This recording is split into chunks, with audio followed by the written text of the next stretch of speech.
Salut à toi! Aujourd'hui, je commence une série de tutoriels pour démystifier c'est quoi l'IA, les différents termes, essayer d'être le plus simple dans mes explications pour que tu comprennes bien tout ça. Donc, une fois qu'on comprend tout ça, beaucoup plus facile d'utiliser l'IA par après. On va commencer avec un token. Depuis que OpenAI a mis la version ChatGPT 4o dans la version gratuite, on se rend vite compte qu'il y a une limite. Et je vous explique c'est quoi la limite, c'est quoi les tokens, comment ça fonctionne, et je vais t'expliquer c'est quoi la quantité de tokens aussi pour la version gratuite. L'IA prend ta requête et la découpe en blocs. Pourquoi? Plus facile pour la compréhension. Je t'expliquerai dans un autre tutoriel parce que ça risque d'être long. Et ça demande moins de ressources au serveur. Donc, autant les requêtes que tu envoies que la réponse de l'IA va t'envoyer par la suite. Donc, moins dur pour le serveur, donc découpe en bouts de mots, mais comment ça fonctionne tout ça et est-ce qu'il existe des outils? Oui, il existe des outils, je vais te montrer ça un peu plus tard, mais pour te faire comprendre, je vais utiliser l'analogie d'un parc d'attractions. On a tous déjà été dans un parc d'attractions et très souvent, on doit acheter des jetons ou des coupons pour être sur le site. Pourquoi? C'est beaucoup plus facile au niveau de la gestion du parc d'attractions si c'est en nombre de coupons. Donc, on est capable de voir que de demander un coupon pour un manège versus un montant d'argent X où est-ce qu'on doit donner la monnaie, etc., etc. Donc, on voit que c'est beaucoup plus long, tandis qu'un coupon, très facile ou un jeton. Donc, la gestion, beaucoup plus facile avec des tokens aussi pour l'IA, qui est exactement le même principe. Maintenant, comment ça se découpe tout ça? Un token est environ 4 caractères, mais ça varie. Et tu vas voir au niveau de la tokenisation, on va regarder tantôt ce que ça donne. Donc, ce que je t'écris ici, c'est que chat équivaut à un token. Pas un caractère, mais un token. Mais si tu mets chat avec un S, tu vas voir que la découpe est différente et ça équivaut à 2 tokens. OK? Parfait. Maintenant, qu'est-ce qui compte dans les tokens? Pas juste les lettres, pas juste les chiffres, la ponctuation va compter, les retours de chariot vont compter, etc., etc., etc. Pour être capable de compter, ce qui est très important, je te fais une parenthèse tout de suite, c'est lorsque tu fais ta requête, essaye de faire en sorte que ta requête soit maximisée. Donc, qu'elle soit compréhensible, mais sans utiliser un paquet de termes qui, à un moment donné, ne servent plus à rien. Donc, tu vas venir limiter le nombre de tokens de tes requêtes et souvent, tu vas t'apercevoir que les réponses de l'intelligence artificielle est beaucoup plus claire et beaucoup plus complète. Dans un autre tutoriel, je t'explique vraiment comment faire un bon prompt, une bonne requête. Maintenant, je vais te montrer comment calculer le nombre de tokens. Donc, si, exemple, on va sur le site de ia.récicn.ca, donc IA pour intelligence artificielle, récicn pour récit, capitale nationale.ca. Toutes les ressources en lien avec l'IA, je vais les mettre à partir de là. Donc, il y a les menus, il y a un paquet de choses qui vont apparaître présentement. Je te dirais, c'est un peu en phase construction, mais j'y travaille. Et j'ai d'autres ressources aussi que je vais amener pour te faciliter la vie. Maintenant, si on va dans le lexique de l'IA, donc on voit à partir du menu ici, le lexique de l'IA. À partir du lexique, on a déjà le mot token, mais si j'enlève le mot token qui est ici, on voit qu'il y a beaucoup de termes qui sont là.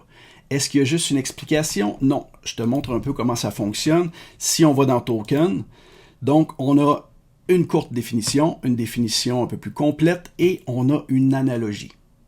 Si tout ça fait en sorte que tu comprends plus ou moins ce que le terme fait, il y a aussi des ressources qui sont en dessous. Il y a des ressources pour, et dans ce cas-ci, pour calculer le nombre de tokens, mais il y a des ressources aussi qui t'amènent vers d'autres explications. Parce que très souvent, si on ne comprend pas là, une autre façon de l'expliquer fait en sorte qu'on comprend beaucoup mieux.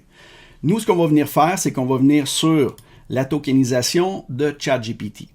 Présentement, la version 3.5 et ChatGPT 4 est disponible pour la tokenisation. Le 4o s'en vient. On n'a pas de date encore, mais ça s'en vient. Tantôt, on a pris l'exemple du chat. Donc, si je tape le mot chat, on voit que j'ai 4 caractères. Le chat, c'est un token. Mais on a dit, si je rajoute un S à la fin, j'ai 2 tokens. Mais tu vas voir que la découpe du mot se fait différemment. Et dans un autre tutoriel, je t'expliquerai comment ça fonctionne tout ça et le pourquoi de tout ça. Donc, on voit que chat avec un S, c'est maintenant 2 tokens. Donc, on voit l'importance de maximiser nos requêtes. Un, pour avoir des meilleures réponses de l'IA, et aussi pour limiter le nombre de tokens d'envoi. Par contre, la réponse de l'IA compte aussi dans le nombre de tokens. J'espère avoir été clair jusqu'à maintenant. Maintenant, la question qui tue, c'est quoi la limite de la version gratuite? La limite de la version gratuite pour ChatGPT 4o est de 8192 tokens. Donc, on a vu comment calculer à peu près le nombre de tokens, et c'est dit par contexte. Qu'est-ce qu'un contexte? Le contexte est un bloc d'heures. Dès que tu commences à utiliser tes tokens, tu as 3 heures. Donc, il y a un délai de 3 heures pour utiliser les 8192 tokens. Si tu les utilises pas toutes, c'est pas grave, bien entendu, mais ça se transfère pas dans un autre bloc d'heures. Par contre, si, exemple, tu as commencé à travailler à 9 heures et à 10 heures, tu as déjà passé à travers le 8192 tokens, mais tu vas pouvoir réutiliser la version 4o à partir de midi. Qu'est-ce qui arrive avant midi? Mais tu peux quand même utiliser la version 3.5 qui était la version avant. Donc, c'est quand même assez important de voir, d'être capable de gérer nos tokens en version gratuite. Ce qui veut dire que si tu n'as pas besoin d'envoyer un fichier, si tes requêtes restent quand même assez simples, tu peux utiliser la version 3.5. Donc, utilise la version 3.5, c'est ce que je te conseillerais de faire. Mais une fois que tu te rends compte que la réponse est plus ou moins ça, fonctionne quand même pas super bien, passe à la version 4o. Donc, gère bien entre 3.5 et la version 4o. Certaines requêtes vont très bien passer dans la version 3.5, qui est de toute façon plus rapide que la version 4, moins complète, mais plus rapide. Mais beaucoup de requêtes vont très bien fonctionner avec la version 3.5, et avec la version 4o, tu es limité à 8192 tokens. Maintenant, comment ça fonctionne le bloc de 3 heures? Le bloc de 3 heures commence quand tu utilises le premier token. On vient de dire que j'ai commencé à travailler à 9 heures avec l'IA et à 10 heures, j'ai dépassé le 8192 tokens. Donc, ChatGPT va te dire qu'à partir de midi, tu vas pouvoir réutiliser la version 4o de ChatGPT. Mais si tu commences à l'utiliser à 1 heure, ton 8192 commence à 1 heure. Ça veut dire que le prochain bloc d'heures va être de 1 heure à 4 heures, pas de midi à 3 heures. Tu comprends un peu la nuance? Donc, le 3 heures ne se fait pas par des blocs automatiques de 3 heures, mais lorsque tu as remis à zéro ton nombre de tokens et que tu commences à utiliser ChatGPT, c'est là que le bloc de 3 heures commence. Je pense avoir été clair, mais pas certain. Si tu as des questions, tu ne te gênes pas, tu m'envoies un message et ça va me faire plaisir de te répondre. Même une petite rencontre en ligne, des fois, c'est vraiment pas très long. Je réponds à tes questions et c'est merveilleux après. Je te donne quelques petites ressources. Donc, première ressource que je te donne, c'est le site récitcn.ca. Pourquoi CN? C'est Capitale Nationale. Donc, récitcn.ca, ce qui est l'avantage de ce site-là, si on va sur récitcn.ca, et même je vais le retaper ici, puis on va retourner sur cette page-là que je viens d'enlever.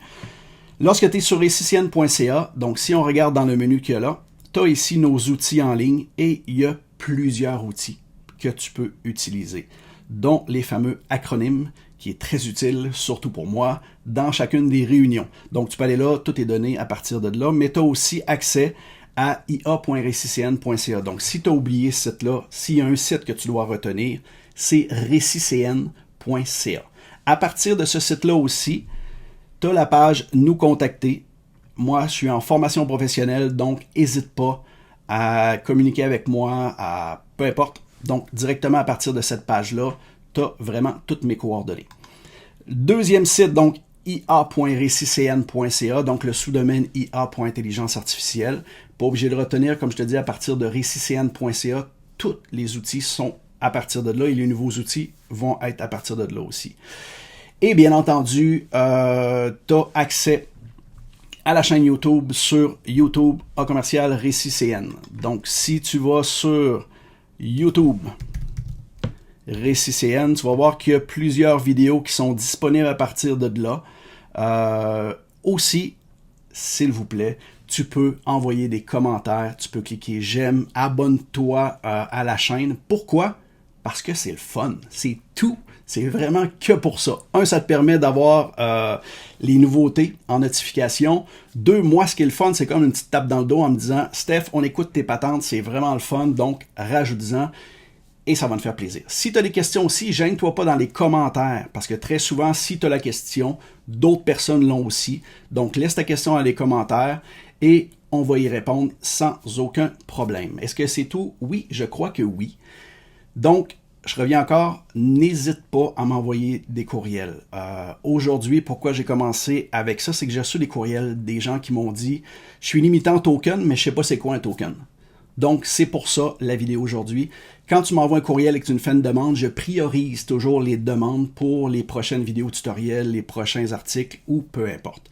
Donc, n'hésite pas, clique j'aime, donne-moi une belle petite tape dans le dos. Sur ça, je te souhaite une excellente journée. Ciao!